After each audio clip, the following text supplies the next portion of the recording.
എന്തായാലും സാറിന്റെ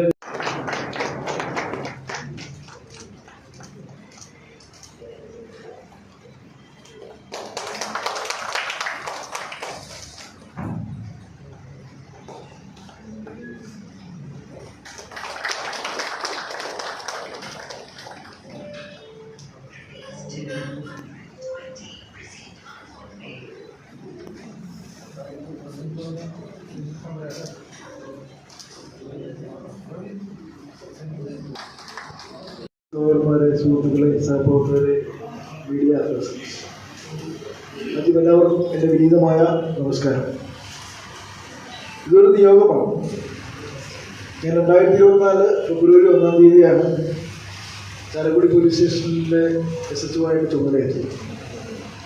ഇതിപ്പോൾ 5 മാസം കഴിഞ്ഞു. ഏകദേശം ഇപ്പോൾ 6-ാമത്തെ മാസത്തിലേക്ക് പ്രവേശിച്ചിരിക്കുകയാണ്.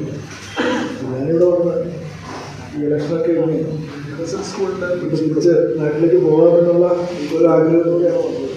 അപ്പോൾ ഏതായാലും ഇവിടെ വന്നു കഴിഞ്ഞപ്പോൾ 2 ഓർഡറുകൾ വന്നു. ക്ലാസ്സുണ്ട്. ഈ 2 ഓർഡറുകൾ വന്നിട്ടില്ല.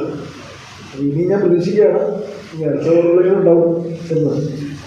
അത് വരട്ടെ, വരാതിരിക്കട്ടെ. പോലീസ് ഉദ്യോഗസ്ഥന്മാരെ പ്രത്യേകിച്ചും SHOമാരെ പ്രാസംഗികരുടെ സൂചിപ്പിച്ച പോലെ പണ്ട് അവരൊക്കെ SLC അതുപോലെ ഒക്കെ പാസ്സാകുക എന്നുള്ളത് വളരെ ബുദ്ധിമുട്ടുള്ള കാര്യമായിരുന്നു. ഇന്നിപ്പോൾ എല്ലാവരും പാസ്സാണ്. എന്നോർത്ത് നിങ്ങളുടെ വിജയത്തിൽ തർക്കങ്ങളൊന്നും കുറയുന്നില്ല.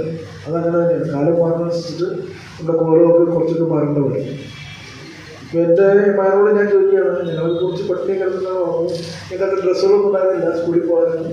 അപ്പോൾ പറയും, തിരിച്ചു ചോദിക്കും, അച്ഛാ പട്ടിണി എന്താണെന്ന് എനിക്കറിയില്ല. അച്ഛൻ എനിക്ക് എല്ലാ ദിവസവും ഞങ്ങൾ ആവശ്യപ്പെടുന്ന ഭക്ഷണം തരുന്നുണ്ട്. പിന്നെ ഡ്രസ്സ്, എല്ലാ കാര്യങ്ങളും അച്ഛൻ തരുന്നുണ്ട്. കേട്ടുള്ളവർ മാത്രമേ ഉള്ളൂ. അപ്പോൾ ഇതിനകത്ത് പലരും അത് അനുഭവിച്ചറിഞ്ഞവരാണ്. ജീവിതത്തിലെ പ്രയാസങ്ങൾ മുൻകൂട്ടി മനസ്സിലാക്കിയിട്ടുള്ളവരാണ്. ഒരു വീട്ടിൽ 8, 9, 10 മക്കളുണ്ടാവും. അപ്പോൾ അവിടെ അവർക്കുള്ള അന്നം വിളമ്പി എത്തിക്കുക എന്നുള്ളത് ആ വീട്ടിലെ ഏറ്റവും വലിയ മാനേജർ നമ്മളുടെ അമ്മമാർ തന്നെയാണ്. ഒരു വീട്ടിലെ ഏറ്റവും വലിയ മാനേജർ, ഏത് എക്സിക്യൂട്ടീവ് ആയി, ഏത് വൈസ് പ്രസിഡന്റ് ആയിരിക്കുന്ന, ഏത് കമ്പനിയുടെ തലപ്പത്തിരിക്കുന്ന ആളെക്കാളും വലിയ മാനേജർ എന്ന് പറഞ്ഞാൽ നമ്മുടെ വീട്ടിലെ അമ്മമാരാണ്. അവർ വിചാരിച്ചാൽ എല്ലാ സ്ഥലത്തും എത്തിക്കാൻ പറ്റും. പക്ഷെ പണ്ട് ഇതൊന്നും. അപ്പം Chalakudy merchants association president Shri Joy Muthedu memento നൽകി ആദരിക്കുന്നു.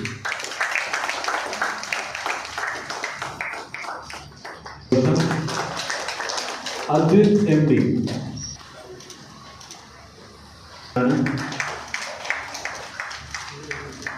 അമൽ കൃഷ്ണ,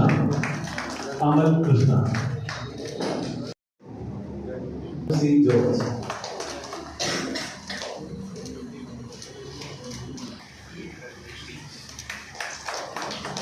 അനൂപ് കൃഷ്ണ,